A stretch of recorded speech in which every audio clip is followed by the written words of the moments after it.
नमस्कार, खबरों का पंचनामा में आपका स्वागत है। मैं हूं आपके साथ अंशिका।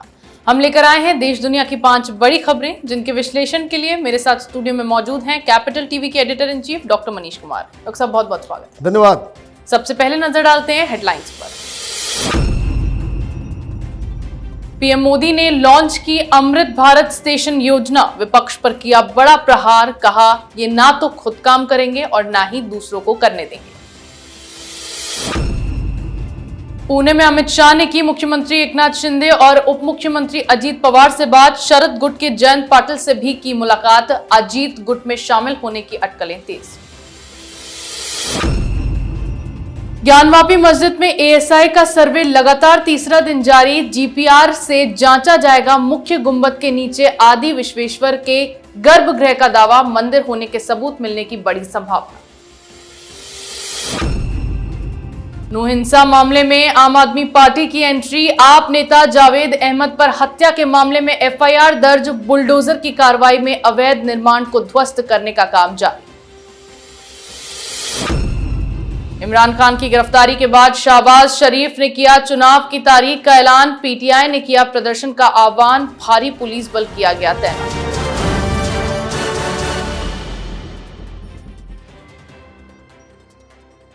खबरों की शुरुआत में बात करेंगे पीएम मोदी के विपक्ष पर प्रहार की। प्रधानमंत्री नरेंद्र मोदी ने आज वीडियो कॉन्फ्रेंसिंग के जरिए देश भर के 508 रेलवे स्टेशन के पुनर्विकास कार्य की आधारशिला रखी। ये 508 स्टेशन 27 राज्यों और केंद्र शासित प्रदेशों में फैले हुए हैं और इस परियोजना की लागत 24,470 करोड़ रुपए होगी। इस दौरान पीएम मोदी ने विपक्ष पर भी निशाना साधा और कहा है कि विपक्ष का एक हिस्सा इस सिद्धांत पर अमल कर रहा है कि ना तो खुद काम करेंगे और ना ही दूसरों को करने देंगे। डॉक्टर साहब, पीएम मोदी ने प्रहार किया विपक्ष पर, क्या मायने? देखिए, प्रधानमंत्री मोदी ने जो आज जिस योजना की घोषणा की है वो एक ऐसा काम है जो नजर आता है। सरकार 2 तरह के काम करती है, उसको ध्यान रखिए। एक वैसे काम जो नजर नहीं आते, जैसे इकोनॉमी को बेहतर करना, स्टॉक एक्सचेंज का बेहतर हो जाना, जो एफडीआई है वो मजबूत हो जाना। ये जो बहुत सारे ऐसे पैरामीटर्स हैं जिससे दुनिया भर में आपको तारीफ तो मिलती है, लेकिन जनता की आंखों में वो नजर नहीं आता। आज जिस योजना की घोषणा हुई है, 500 से ज्यादा रेलवे स्टेशन को बाकायदा रिवैम्प किया जाएगा, सुंदर बनाया जाएगा और जो जिस शहर का रेलवे स्टेशन होगा उसकी शहर की झलक उसमें नजर आएगी। मैं उसकी बात नहीं कर रहा कि साफ सफाई, वहां पे जो नॉर्मल जो बेसिक एमिनिटीज की जो जरूरत होती है, वेटिंग एरियाज हो गया, वॉशरूम हो गया, सफाई हो, इसकी बात मैं नहीं कर रहा। इसको बिल्कुल ही मॉडर्न तरीके से स्टेशंस को बदला जाएगा, तो आप समझिए कि इसका कितना बड़ा इंपैक्ट होने जा रहा है। इससे पहले 17 रेलवे स्टेशंस के ऊपर यह एक्सपेरिमेंट किया गया, उससे काफी बदलाव नजर आया और अब 508 पहले फेज में, और इस तरीके से जितने भी इंपॉर्टेंट रेलवे स्टेशन से सबको बदला जाएगा। तो एक बड़ा काम हो रहा है, इसमें तो कोई डाउट नहीं। लेकिन प्रधानमंत्री मोदी कहां चूकने वाले हैं? मौका मिला, उन्होंने अटैक कर दिया। उन्होंने कहा कि भाई ये जो INDIA वाले हैं अपने आप को इंडिया कह रहे हैं, इंडिया से इनका कोई रिश्ता नहीं है। इस देश में एक आंदोलन की जरूरत है, क्विट इंडिया मूवमेंट फिर से लागू करने की जरूरत है, इन इंडिया वालों को भगाने की जरूरत है। ये परिवारवाद से जो है आजादी चाहिए, आजादी भ्रष्टाचार से चाहिए। तो प्रधानमंत्री मोदी लगातार इस तरह की योजनाओं की घोषणा कर रहे हैं। उम्मीद यही करनी चाहिए कि जब 2029 के चुनाव हो तो ये सारे प्रोजेक्ट्स जो हैं वो धरातल पे लोगों को नजर आए। जी बिल्कुल, एक बार फिर पीएम मोदी ने विपक्ष पर हमला बोलते हुए उसका असली चेहरा उजागर किया है। वहीं गृह मंत्री अमित शाह ने अपने महाराष्ट्र दौरे के दौरान मुख्यमंत्री एकनाथ शिंदे और उप मुख्यमंत्री अजीत पवार से अलग अलग मुलाकात की। वहीं मीटिंग के लिए उप मुख्यमंत्री देवेंद्र फडणवीस को भी तत्काल बुलाया गया। माना जा रहा है कि शाह ने मुख्यमंत्री और दोनों उप मुख्यमंत्रियों से मंत्रिमंडल विस्तार पर बात की। इसके साथ ही आगामी लोकसभा चुनाव के लिए संभावित सीटों के बंटवारे पर भी चर्चा की गई। इसके अलावा पुणे के 5 स्टार होटल में शाह और शरद पवार गुट के नेता जयंत पाटिल की मुलाकात की खबरें सामने आई है, जिसके बाद सियासी हलचल महाराष्ट्र में तेज हो गई है। डॉक्टर साहब, अजीत पवार, देवेंद्र फडणवीस और शिंदे के साथ मुलाकात और जयंत पाटिल के साथ मुलाकात, क्या मायने निकाले जाएंगे? मायने बिल्कुल साफ है। अमित शाह वो कोई दोस्ती तो नहीं है इनकी। अमित शाह तो टोटली 24/7 वो पॉलिटिक्स के मूड में रहते हैं। उन्होंने पहले ही घोषणा कर रखा है कि महाराष्ट्र के अंदर 48 में से 45 सीट जीत के लाना है, मिशन 45 पे काम करना है। तो कैसे काम हो? तो आज खलबली मच गई है महाराष्ट्र की राजनीति में। अभी देखिए, इन्होंने घोषणा की है, ये INDI वालों ने।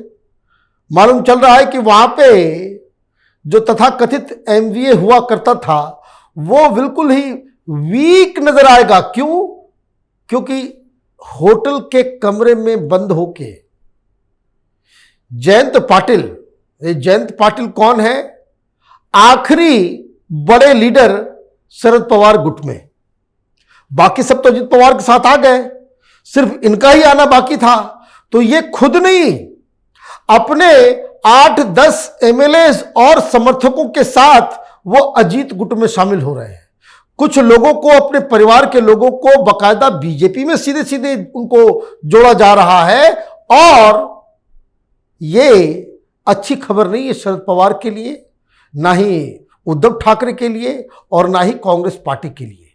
क्योंकि अब जो नजर आ रहा है इक्वेशन वो ये कि एक तरफ शिंदे, अजीत पवार, जयंत पाटिल, बीजेपी और RPI उनका गठबंधन है, और दूसरी तरफ एक वीक उद्धव ठाकरे, एक कमजोर शरद पवार और टूटी फूटी कांग्रेस पार्टी वो एक साइड है।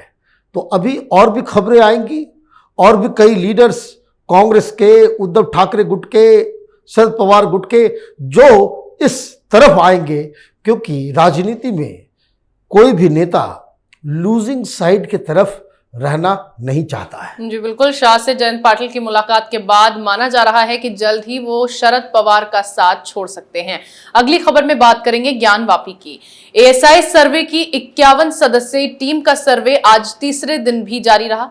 ज्ञानवापी मस्जिद परिसर में वैज्ञानिक सर्वे के दौरान GPR तकनीक का इस्तेमाल किया जा रहा है। इस बीच हिंदू पक्ष ने मुख्य गुंबद के नीचे आदि विश्वेश्वर मंदिर का गर्भगृह होने का दावा किया है। आपको बता दें, कल तहखाने का दरवाजा खोला गया, जिसके बाद आज की कार्रवाई में तहखाना और गुंबद शामिल किया गया है। ASI की टीम ने ज्ञानवापी कैंपस में अब तक गुंबद और खंभों की वीडियोग्राफी की है। इस दौरान दीवारों, गुंबदों और खंभों पर बने अलग अलग चिन्हों को रिकॉर्ड किया गया है। तो सब क्या हुआ आज तीसरे दिन की जांच में? तीसरे दिन की जांच में जो बड़ी खबर ये आ रही है कि और भी लोगों को बुलाया जा रहा है, मशीनें बुलाई जा रही है। ये ग्राउंड पेनिट्रेटिंग रडार का इस्तेमाल आज हुआ। जो मूल बात है, बताया यह जा रहा है कि तहखाने के अंदर बहुत सारे सबूत मिले हैं हिंदू मंदिर होने का। लेकिन आज जो हो रहा है उससे खलबली मची हुई है। कारण ये जो मस्जिद की 3 गुंबदें हैं और खास करके जितना वो जो स्ट्रक्चर बना हुआ है, गुंबद कभी भी बनता है तो उसका एक बेस होता है। मालूम चल रहा है कि बेस अलग है, गुंबद अलग है। और जो गुंबद जिस बेस के ऊपर टिका हुआ है वो पुराने मंदिर का अवशेष है। मतलब बेस जो है वो पुराने मंदिर का ही है और ये सारा कुछ ऊपर से बनाया गया। अयोध्या में क्या कांड हुआ था? अयोध्या में हुआ यह था कि पूरी मंदिर को तोड़ के मंदिर के पिलर्स का इस्तेमाल बेस को बनाने में किया गया था। जब बाबर ने तोड़ा मंदिर को तो उसके पिलर्स वगैरह का इस्तेमाल मस्जिद के बेस में। लेकिन यहां तो कहानी अलग है। यहां तो मंदिर के बेस के ऊपर ही मस्जिद बना दी गई। और ये जो GPR टेक्निक है वो वेव्स भेजता है 15 फीट नीचे, 15 मीटर नीचे तक, और उससे जो तस्वीरें आएंगी, दूध का दूध पानी का पानी हो जाएगा। अब समझ में आ रहा है लोगों को कि ये मुस्लिम पक्ष ये सर्वे क्यों नहीं करवाना चाह रहा था। जी बिल्कुल, एएसआई का सर्वे लगातार जारी है, जिसमें हो रही जांच में मंदिर होने के सबूत मिलने की संभावना बढ़ती जा रही है। आगे बात करेंगे नूह हिंसा पर पुलिस के एक्शन की। हरियाणा में हिंसा के मामले में तीसरे दिन भी नूह में अवैध निर्माण हटाए गए। इस दौरान जिस सहारा होटल से पत्थरबाजी की गई थी, प्रशासन ने उसे गिरा दिया है। पुलिस सुरक्षा में इस होटल पर बुलडोजर चलाकर पूरी तरह से ध्वस्त कर दिया गया। वहीं नूह हिंसा के दौरान गुरुग्राम के प्रदीप शर्मा की मौत के मामले में पुलिस ने आम आदमी पार्टी के नेता जावेद अहमद समेत 150 लोगों पर हत्या की एफआईआर दर्ज की है। डॉक्टर साहब, दिल्ली दंगों में भी आम आदमी पार्टी की भूमिका, अब इसमें भी आम आदमी पार्टी की भूमिका। देखिए, एफआईआर दर्ज कर दिया गया है और जो चश्मदीद हैं वो बता रहे हैं कि जिस बजरंग दल के नेता की हत्या की गई, तो वो जिस गाड़ी में था, तो पवन कुमार नाम का शख्स उस गाड़ी में मौजूद था और एक भीड़ ने उस गाड़ी को रोका, और ये आम आदमी पार्टी का हरियाणा प्रदेश का संयोजक है, बड़ा लीडर है, केजरीवाल का चहेता है। उसने ये कहा कि भाई इस बजरंग दल के लीडर को मारो, बाकी हम देख लेंगे, बाकी हम संभाल लेंगे, लेकिन अभी इसको मारो, और इसलिए उसकी हत्या की गई। अब कई सारे सवाल खड़े हो रहे हैं, जैसा कि दिल्ली दंगों में हुआ। आप हमेशा इन उपद्रवियों, दंगाइयों के साथ क्यों खड़े नजर आते हो? दिल्ली में ताहिर हुसैन, ये शाहीन बाग में बवाल जो मचा, उसमें अमानतुल्लाह, ये हर जगह आम आदमी पार्टी क्या कर रही होती है।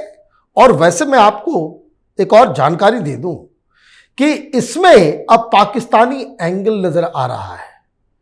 नूह में किसकी हत्या होनी है, कैसे क्या होना है, जो वीडियोस यूट्यूब के ऊपर एहसान मेवाती के नाम से जो अपलोड किए जा रहे थे, एजेंसियों को मालूम चला है कि ये सारी चीजें लाहौर और इस्लामाबाद से अपलोड की जा रही थी। तो भाई साहब, ये बताएं, शाहीन बाग का आंदोलन होता है तो पाकिस्तान से सोशल मीडिया में चीजें अपलोड की जाती हैं।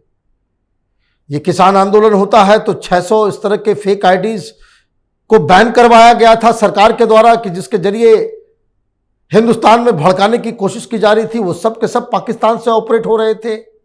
नूह में भी पाकिस्तान से ऑपरेट हो रहा है सोशल मीडिया। तो कोई पैटर्न नजर आ रहा है, और उस तरह के वीडियोस अपलोड हो रहे थे कि जिसमें मोनू मनेसर को विलेन बनाया जा रहा है। देखिए कैसे कैसे लोग, खोपड़ी से खाली लोग मनु मनेसर के ऊपर गाना बजा रहे हैं। हाँ, पागल हो गए लोग। अब मालूम चल रहा है कि मनु मनेसर को जो विलेन बनाया गया, जो वीडियो जो सोशल मीडिया पे जो प्रचार प्रसार किया गया, वो पाकिस्तान से चल रहा था।